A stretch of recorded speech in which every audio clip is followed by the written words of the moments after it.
this is an iHeart podcast. Guaranteed human. With no fees or minimums on checking accounts, it's no wonder the Capital One bank guy is so passionate about banking with Capital One. If he were here, he wouldn't just tell you about no fees or minimums. He'd also talk about how most Capital One cafes are open 7 days a week to assist with your banking needs. Yep, even on weekends. It's pretty much all he talks about, in a good way. What's in your wallet? Terms apply. See CapitalOne.com/bank. Capital One, N.A., member FDIC. You see it instantly. It's Coldwater Creek, the mark of exceptional workmanship and signature touches inspired by a Mountain West heritage. Distinctive styles created from quality fabrics, silhouettes perfected with just the right drape, feel-good fits offering ease of movement, and thoughtful details to elevate your look. Coldwater Creek's authenticity is embodied in every piece, embracing its confident spirit that carries through to today. Discover Coldwater Creek clothing, designed to fit your life the way you want. For a wardrobe you can count on season after season, visit coldwatercreek.com. Shop the new spring collection at 20% off $75 or more with code IHEART20. Brought to you by the reinvented 2012 Camry. It's ready. Are you? Welcome to Stuff You Should Know from HowStuffWorks.com.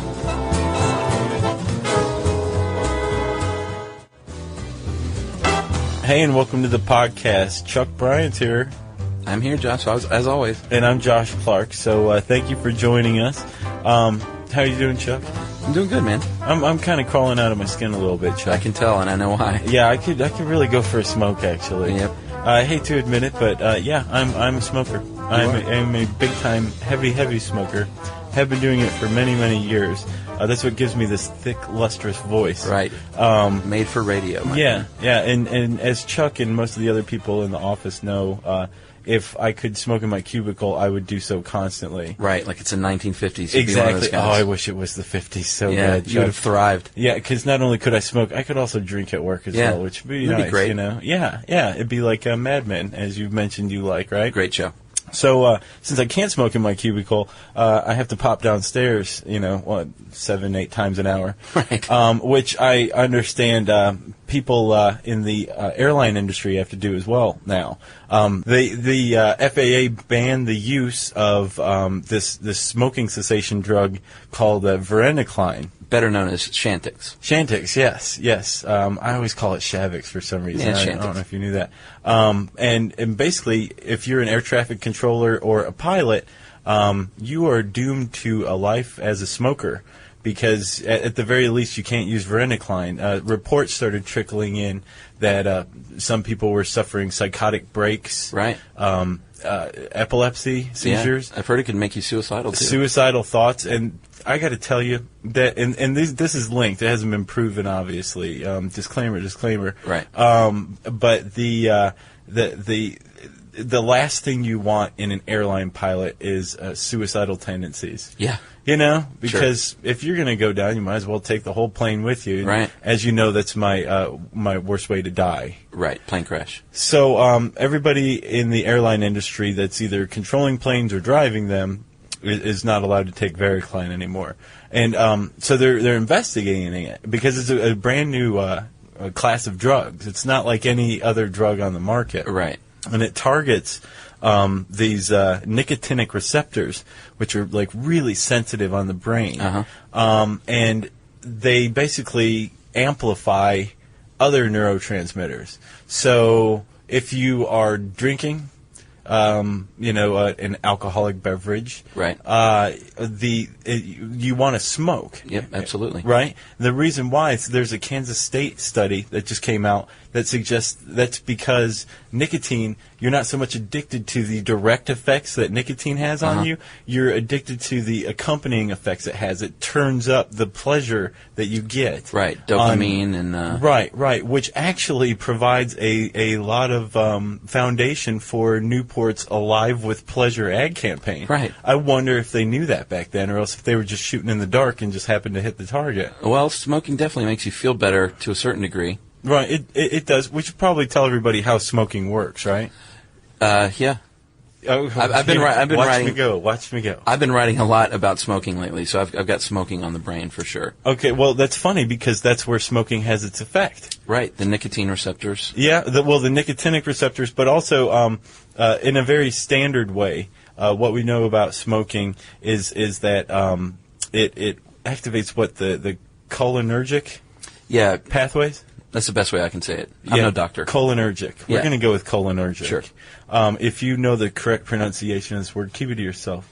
So nicotine activates this, and it's a pathway that transmits acetylcholine. Right. Which is responsible for the parasympathetic nervous system, which does what, Chuck? The opposite of what? You knew it was going to come to this sooner or later. Fight or flight. It always the sympathetic system, our favorite thing on Earth. The key to the universe, the theory of everything. So basically, this stuff makes you sharper. Right, makes you feel focused, but also calm as well. Right.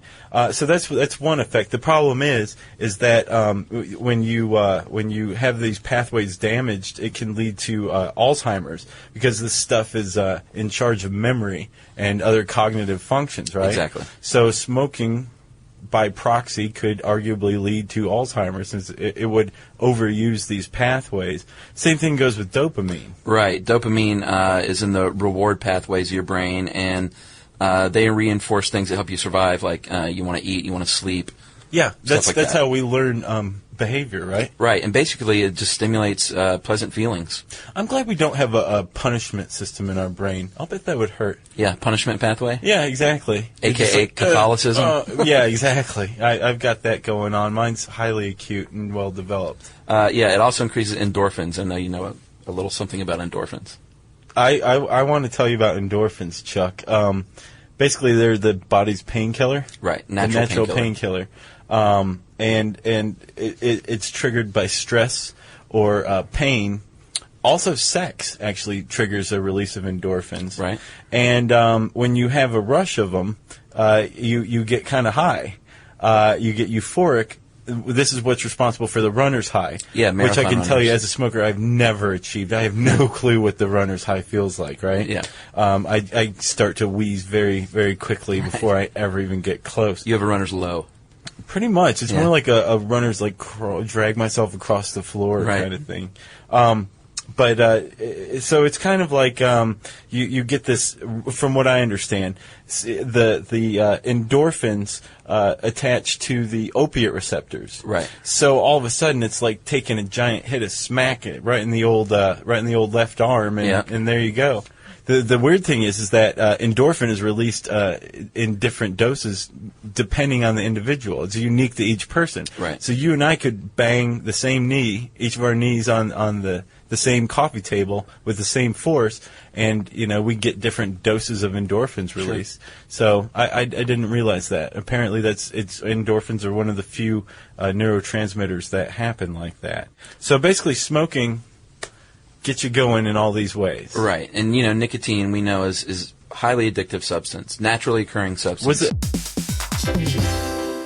Hey everybody, get this. LinkedIn has grown to a network of over 1 billion professionals and 130 million decision makers. And that's where it stands apart from other ad buys. Yeah, for sure. You can target your buyers by job title, industry, company, role, seniority, skills, even company revenue, so you can stop wasting budget on the wrong audience. Yep, that's why LinkedIn Ads generates the highest B2B ROAS of all online ad networks. Seriously, all of them. And get this, if you spend $250 on your first campaign on LinkedIn ads, you get a free $250 credit for the next one. Just go to linkedin.com/SYSK. That's linkedin.com/SYSK. Terms and conditions apply.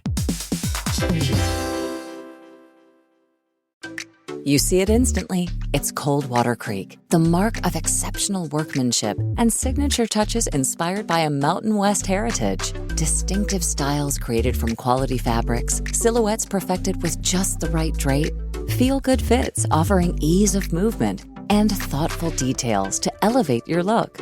Coldwater Creek's authenticity is embodied in every piece, embracing its confident spirit that carries through to today. Discover Coldwater Creek clothing, designed to fit your life the way you want. For a wardrobe you can count on season after season, visit coldwatercreek.com.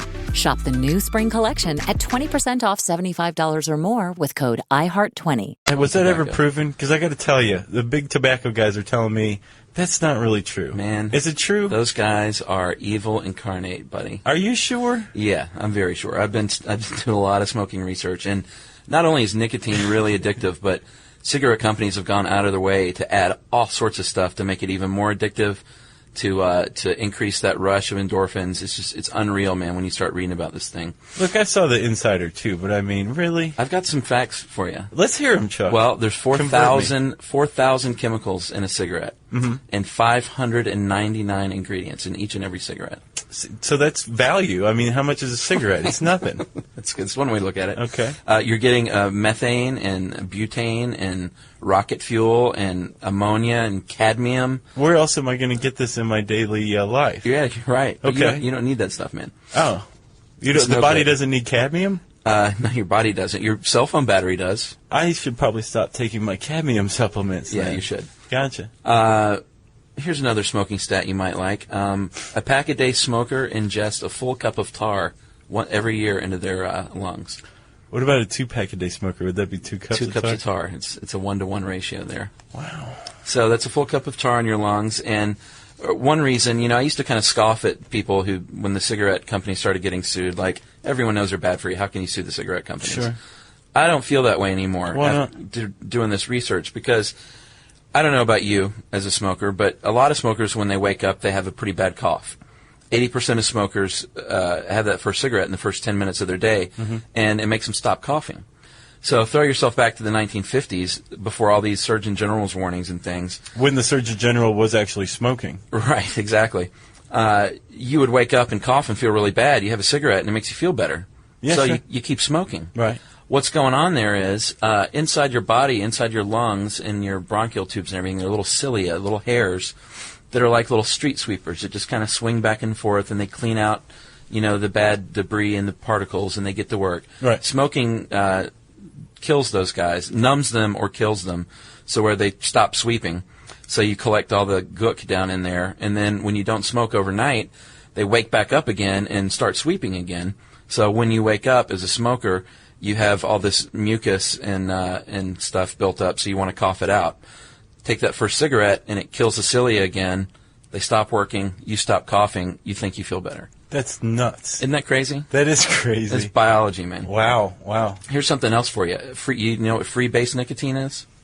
I know what freebasing is. Well, it's kind of the same thing as crack cocaine, honestly. Wow. Basically, it's nicotine that's missing a hydrogen ion. Okay. Its molecular structure, it's missing one hydrogen ion. And without it, it turns into a gas easier. And if it's turned into a gas easier, it goes to your brain quicker. And things that go to your brain quicker is quicker to make you addictive. It hits your brain faster, quicker reaction. Same as crack cocaine. It's quicker reaction. It gets you high quicker. Gotcha. So it's missing a hydrogen ion? Yep. But is it still packed with cadmium? Oh, yeah. There's still the cadmium. So what they found out is a lot of these major brands of cigarettes have like 10 to 20 times the amount of freebase nicotine that they thought. So they're doing this on purpose. Wow. Not only that, they put it in the first, the end of the cigarette. So your first few puffs get you off quicker and get you, that nicotine hit quicker. Wow. So it's all very deliberate. It's all on purpose because they like to sell smokes. They're making a lot of money off this stuff. They really are, yeah. So much so that this is another startling stat. 50% of people that have had surgery for lung cancer start smoking again after their surgery. Yeah, I've known a couple people who, not lung cancer, but like heart attacks, major coronary bypass surgery, right? Who still smoke, and it's, I guess that's either a testament to their stupidity or the addictiveness of smoking, the power of smoking. So this is kind of a downer for you probably and others. Well, what am I supposed to do, Chuck? Well, you're supposed to quit. So maybe we should talk about that. All right, I guess we can. That's On fine. a more I've got a uplifting couple note. minutes. This brings us to the article I wrote, Is Quitting Smoking Contagious? And it turns out it sort of is. By contagious, we mean it's much, much easier to stop if you do it with a partner. Hey everybody, get this. LinkedIn has grown to a network of over 1 billion professionals and 130 million decision makers. And that's where it stands apart from other ad buys. Yeah, for sure. You can target your buyers by job title, industry, company, role, seniority, skills, even company revenue, so you can stop wasting budget on the wrong audience. Yep, that's why LinkedIn Ads generates the highest B2B ROAS of all online ad networks. Seriously, all of them. And get this, if you spend $250 on your first campaign on LinkedIn Ads, you get a free $250 credit for the next one. Just go to linkedin.com/SYSK. That's linkedin.com/SYSK. Terms and conditions apply. You see it instantly. It's Coldwater Creek, the mark of exceptional workmanship and signature touches inspired by a Mountain West heritage. Distinctive styles created from quality fabrics, silhouettes perfected with just the right drape, feel-good fits offering ease of movement, and thoughtful details to elevate your look. Coldwater Creek's authenticity is embodied in every piece, embracing its confident spirit that carries through to today. Discover Coldwater Creek clothing, designed to fit your life the way you want. For a wardrobe you can count on season after season, visit coldwatercreek.com. Shop the new spring collection at 20% off $75 or more with code IHEART20. Okay. All right. So let's talk about that. All right. Let's do. There's a few little stats here we could talk about too. Men generally have a 7% higher likelihood of quitting smoking than women. Why? So you've got that on your side. They don't really know. They think one reason might be because a lot of times there's weight gain associated with quitting. Oh, yeah. And that women might be a little more bashful about putting on some pounds than men are. I gotcha. And it's a lot of it has to do with genetics too. You're talking about the nicotine receptors in your brain. Mm-hmm. There's a receptor gene called, this is exciting, it's called CHRNA5. Oh, of course. And if you have this gene in your body, you're born with it, you're more likely to enjoy that very first cigarette you ever have. Oh, really? Yeah. So wow. So you're more likely than by extension to be addicted. Yeah, and to be to continue smoking, basically. Wow. Gotcha. So genetics are involved, your sex is involved, mental illness. This is kind of interesting. 75 to 90% of schizophrenics are smokers. Really? Well, that's funny because they were hoping to use Chavix to treat schizophrenia. Yeah, that's okay. Thanks. That is interesting because bipolar disorder, 60 to 70%, and alcoholics, 80% of alcoholics smoke too. So. Again, though, that falls in line with that K-State study that you know it's smoking and drinking alcohol, smoking and drinking coffee, smoking and food. We derive pleasure from all these, and it's like it's like putting the whipped cream on the ice cream. Right. When you have a cigarette, it's just eating vanilla ice cream, but then, hey, you've got the whipped cream on top. It's even better, It's even better. It's kind of like that. So what they've learned is that there's this big study. I know that you'd love this study, the Farmington Heart Study. I love this study. It's enormous. It's sweeping. This is what a study should be like. 21 years, 12,000? 12,000 residents of Farmington, Massachusetts were studied over a 32-year period. I mean, that is... You're talking about a really good database. It's significant data, yes. Yeah, it's really cool. So they studied all these people, and it's a heart study, so it wasn't just for smoking. It's just about the heart in general. Okay. But about 5,000 out of these 12,000 are smokers. Which they define by smoking more than one cigarette every day. Yeah, which is a little high, actually. Only about 24% of the population in the United States smokes now. Really? Yeah, it's on the high side. I'm part of a dying breed, aren't I? Yeah, you are. Yeah, very, very literally. Literally.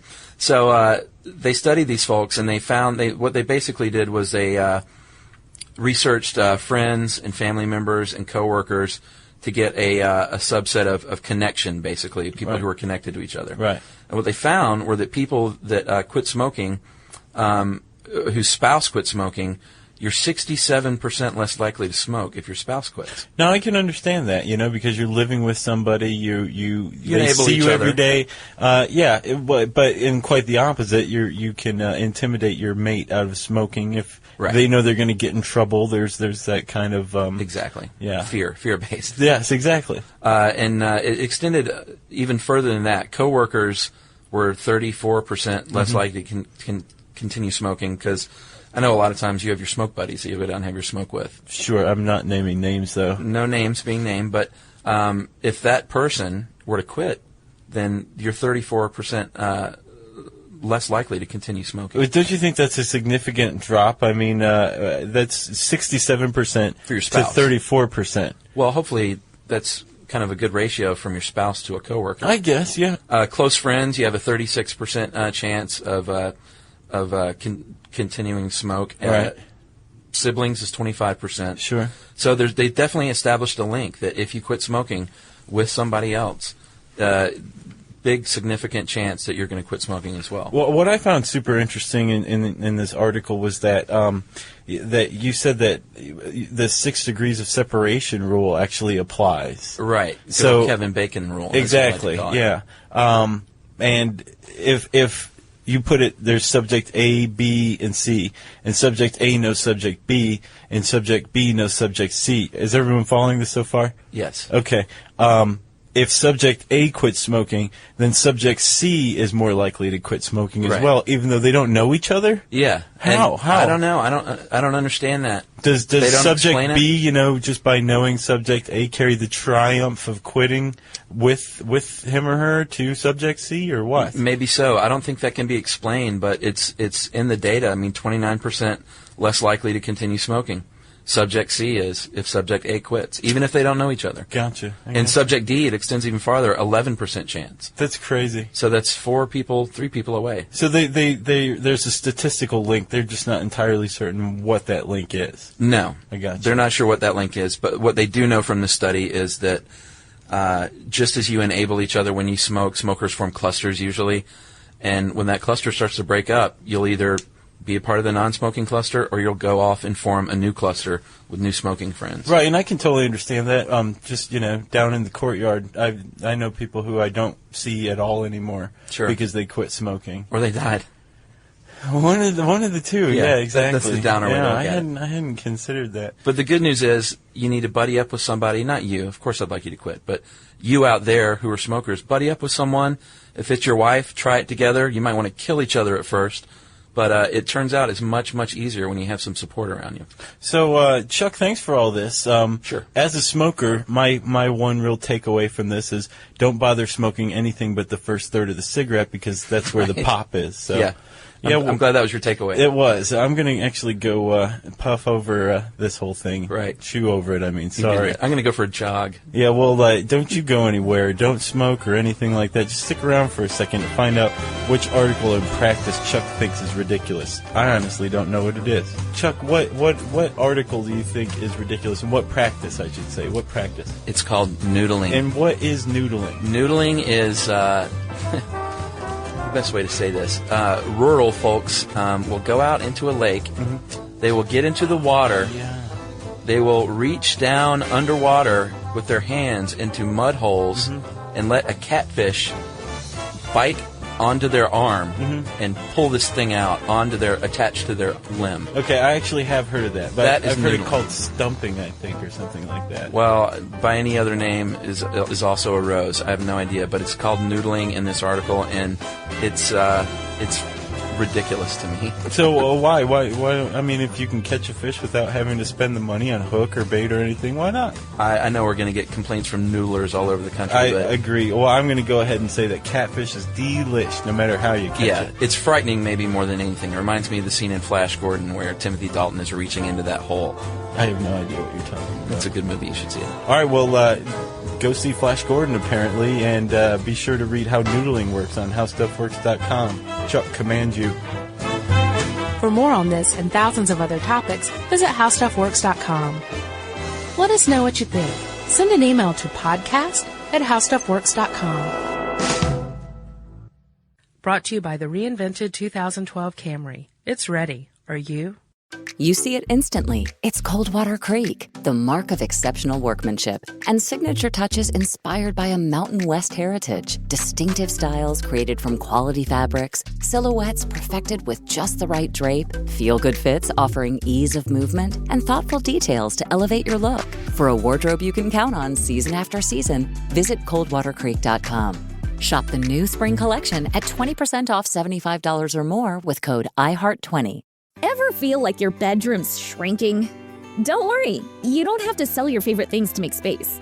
With IKEA bedroom storage solutions, think dressers, wardrobes, full closet systems, even storage boxes. You can keep it all. Your vintage band tees? Safe. Those limited edition sneakers? Plenty of room. And yes, your childhood teddy bear gets a spot too. Don't sell what you love. Store it instead with IKEA bedroom storage solutions. Shop now at ikea.us/bedroom storage. This is an iHeart podcast. Guaranteed human.